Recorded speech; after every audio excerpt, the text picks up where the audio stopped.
Elle a fait son apparition dans nos campagnes il y a près de 10 ans.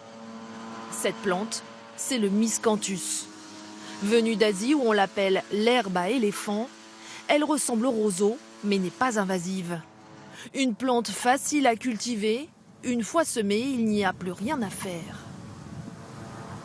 C'est une plante pérenne pour laquelle on a planté un rhizome et qui repousse naturellement chaque année. On a la chance jusqu'à maintenant de n'avoir vu aucun insecte prédateur, aucun champignon, donc pas besoin ni de fongicides ni d'insecticides. Le miscanthus se suffit à lui-même en apportant son propre engrais.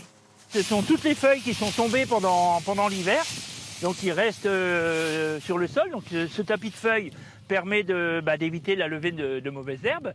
Et en plus, en se décomposant, elles vont refournir de l'humus qui va alimenter la plante pour les années suivantes. Une plante écologique.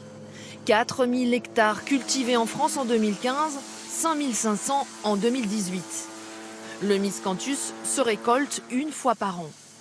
Non comestible, les 2/3 de la production sont utilisés pour le chauffage, comme ici, à Angest-sur-Somme.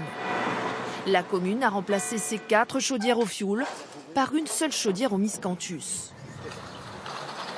1000 mètres carrés d'écoles, de cantines et de bureaux municipaux chauffés pour 3 fois moins cher.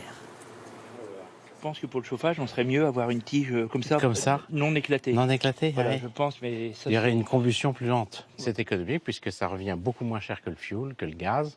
Et en plus, en termes de bilan CO2, il n'y a rien de comparable avec les énergies, bien sûr, fossiles. Mais ce n'est pas tout. Utilisable pour les litières d'animaux d'élevage, le miscanthus devient aussi l'allié des communes, avec l'interdiction d'utiliser dorénavant des pesticides. Dans la ville d'Amiens, les agents municipaux des espaces verts l'utilisent en paillis pour éviter les mauvaises herbes, comme sur les ronds-points. Voilà, du beau miscanthus tout frais. Je te laisse le placer et puis comme ça je vais l'étaler derrière. C'est une application très simple.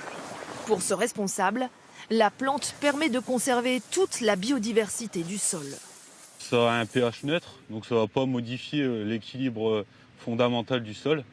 Et donc ça ne va pas le rendre acide, contrairement à certains paillages comme l'écorce de pin qui rend les sols très acides.